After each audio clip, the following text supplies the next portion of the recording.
cute. So who cares? Why not do your own thing and let them say what they want?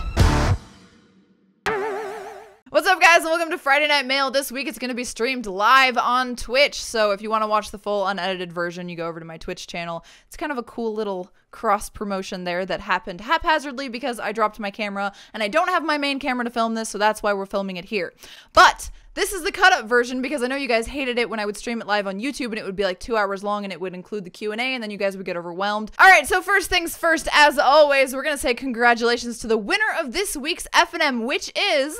Congratulations, Patrick M. I sent him an email and he hasn't emailed me back, but I did send it at like, what, 12 a.m. or something, so that's probably why. If you guys want to sign up for this week's giveaway, link as always is in the description next to F&M giveaway. We have 3 questions this week, and the first of which is going to be from Cosmic Bro. He says, Tara, I love your videos and I think you should talk more about politics.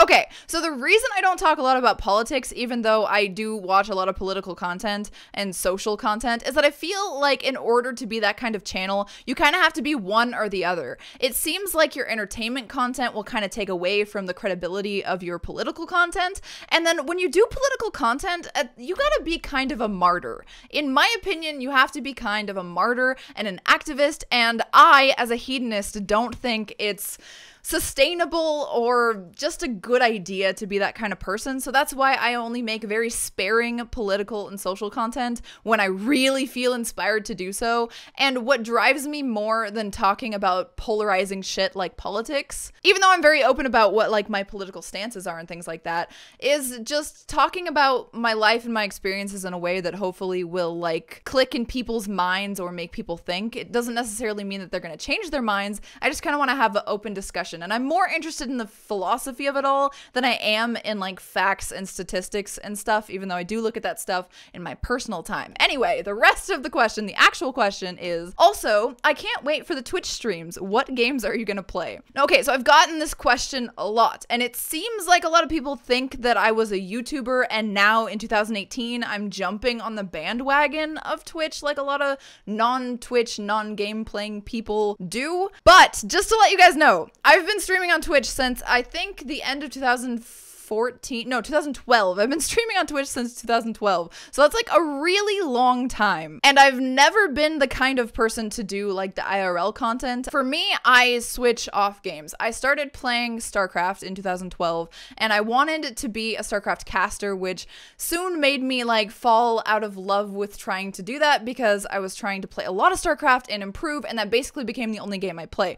But my entire life I've been a person who game hops a little too much for my taste, but I do like to try out a bunch of different games. So for me, it's not just like one game. I don't just sit there and I'm not like the Fortnite streamer or like the one big game at a time streamer. I like to play a bunch of different games, indie games. A constant in my life will always be things like Dark Souls and stuff that I can play on stream that's entertaining for you guys. And I do finish games on stream, but it's not always the most popular AAA games. It's often indies and viewer games and stuff like that. So if you want to watch just random games and me fail at them, you should check out my Twitch stream. Thank you for the question though. So the second question is a little bit long-winded and hopefully I can read it off of this screen here because it's a little bit small for me, but it says, it's from Zagon ENT, and he says, good afternoon, Tara. I hope you're doing well. I came here for some advice as I see you give some in your videos, but I hope you can help. I'm a vastly inexperienced man, age 28, and I was wondering if there are some suggestions you can give someone who wants to give up on dating women. A bit about me. I make music on YouTube and I try to keep the inspiration up for the channel. Other than that, the typical low self-esteem. I watch your interracial video and I wasn't worth anything for having a small penis and of the wrong race to be a fetish.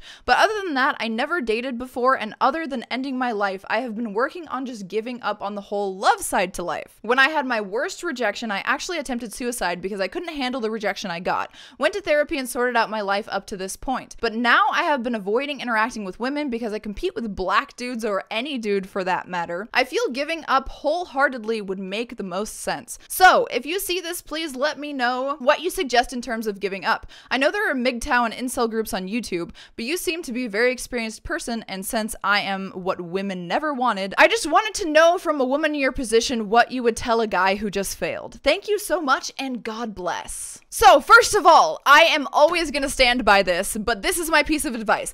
Every single guy in the world is dateable. No matter how ugly or how genetically ungifted you are or how beta you are next to other men, all you have to do is improve yourself and have a positive outlook and be the kind of person that someone would want to be around, and people will want to be around you and you will find a mate. There are so many like ugly, downtrodden people who don't have it all in one aspect who have happy married lives, or I don't know if they're happy married lives, but they're married and they date and they get sex. It doesn't make any sense to get in this mindset of like, oh, I'm gonna label myself an incel, or I'm gonna go into the division of MGTOW where I'm just like giving up on women altogether instead of just, you know, advocating for men's rights or something like that. There is no reason for you to feel like you're undateable. You might be undateable in this instance, but that's because you're not offering anything to the woman. Dating is a very like evolutionary biology system. Like, it's not rocket science. If you have money, it means you have a stable life. It means you have a job. It means you can support a family. It means that you are worthy of a mate. If you are really good looking, it means that your genetics are good and you're going to pass them on to your kid and you're going to be having amazing offspring, so women are going to want to fuck you. You have to work on one aspect at least of your life and stop being in this defeatist mode where nothing's ever going to change, because if you feel that way, nothing ever will change. And that is my advice to you. Improve yourself so that you are a worthy mate, so that people want to be around you, and love yourself first, because no one's going to love you if you don't love you. Thanks for the question, by the way. Don't go into the incel bullshit. If you go into the incel bullshit, you will label yourself that way, you will always think of yourself that way, and you will become perpetually undateable until you get out of that mindset. It doesn't help to be around a bunch of other people who are giving up, a bunch of other negative Nancys. It just won't help you. Keep your head up, and don't worry so much about dating someone. You can always just focus on yourself, and while you're focusing on that, you will find someone, because while you're not looking, you're gonna be more appealing than the pathetic person who's like, please fucking date me, you know? Last question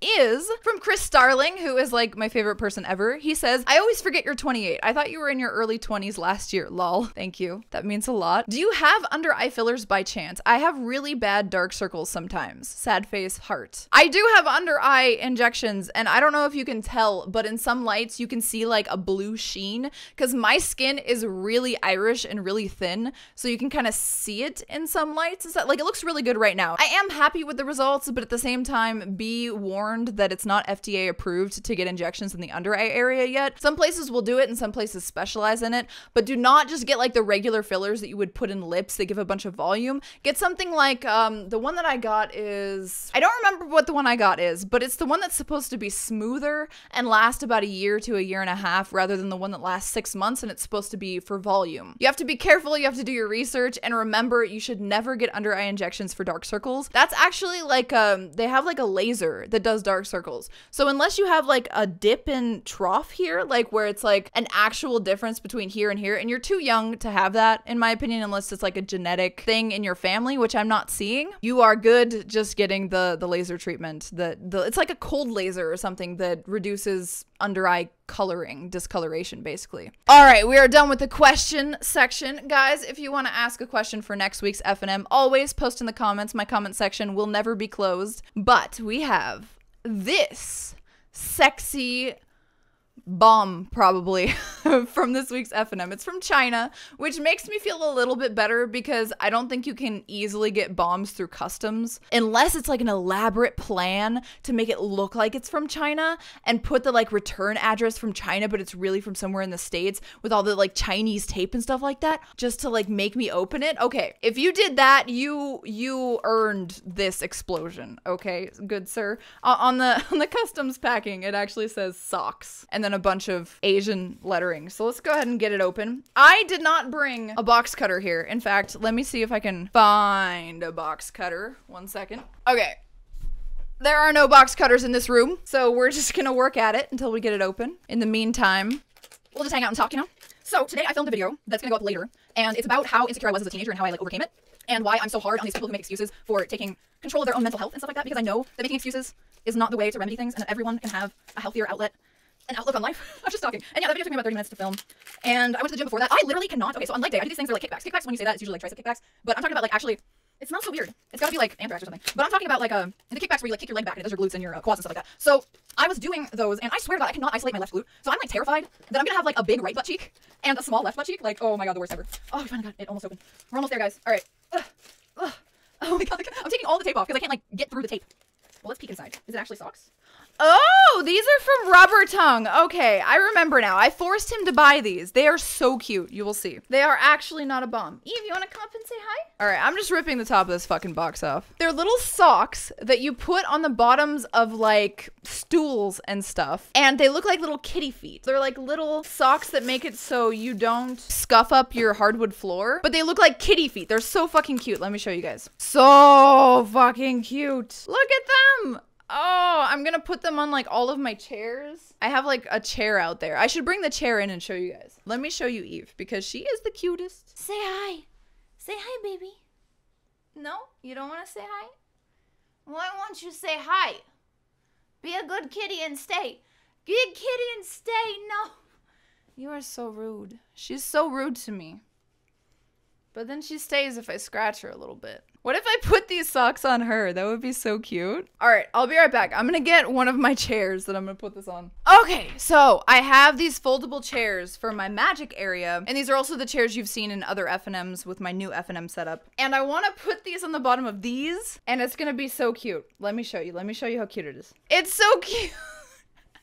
Put these on the bottoms of like stools and stuff, and they look like kitty feet. Oh, let's put them all on this one, and then it won't like scratch the floor. I am in love. Good boy, Rubber Tongue. I also want to remind you guys again that I have a new PO box. The new PO box is listed on all of the descriptions of all of my newer videos. If it's the Tropicana one, that's the right one. It's also linked on my Instagram and my wish list, which is also down in the description. So if you guys want to send me anything, a letter, a gift, whatever you want, please do. Or if you just want to send me a question for F&M, I would appreciate that as well, because sometimes it's hard to find like actual substantial questions. But here is the chair.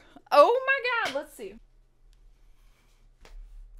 It's so cute. And I can like scoot around and I don't feel like I'm gonna fuck up the floor. I love it. I love it so much. Good boy, Rubber Tongue. You did good. We have it in black cat with white paws, so like a tuxedo cat. And then we have 4 different ones in all different kind of cat colors. Let me show you the few colors before I go. So we've got gray striped cat. We've got like a calico cat. And then it looks like a repeat of both of them. So another gray stripe and another gray calico. So we have tuxedo, calico, like a Garfield type cat is the one that I put on this chair. And yay! I hope you guys enjoyed this live F&M. I hope it being live didn't take too much away from the experience. I will edit it very nicely so it looks almost exactly like a regular F&M, but worse camera and cooler setup, but worse because not as high quality, and not in the F&M area, which is so like Friday Night Mail, Friday Night Magic. It's really cool. I love it. I just need to figure out how to film it right. Hopefully by next week I will have my camera back. What happened, if you guys don't remember, is I knocked it over because it was on a little tripod, and it's a really heavy like DSLR camera with a big ass lens. And I had it on a tiny tripod because I was filming a portion of Friday Night Mail where I wanted to film from the bottom up to get like the best angle of my ass, right? And so when I went to grab the camera, or I went to grab something else, that something else's cord got wrapped around the camera and knocked it over, and then the little area that like opens where you put the SD card, the memory card in, it broke off, and you have to close that and latch it in order for the camera to turn on. So the camera wouldn't turn on anymore, and now I have to send it in and probably pay like fucking $500, $200. I don't know what it'll be, but it's already on its way to Canon. I think it made it there yesterday, so it should be back within the week. I love you guys. Thank you so much for watching. Like the video and subscribe if you enjoyed, and maybe I'll do these more often if you guys enjoy it. I do want to do it, I think, on Twitch, but maybe I'll start filming it in the regular location where I should be filming it, just on Twitch, but with the YouTube setup, you know? I will see you guys next week for a new Friday Night Mail. Love you. Bye, guys.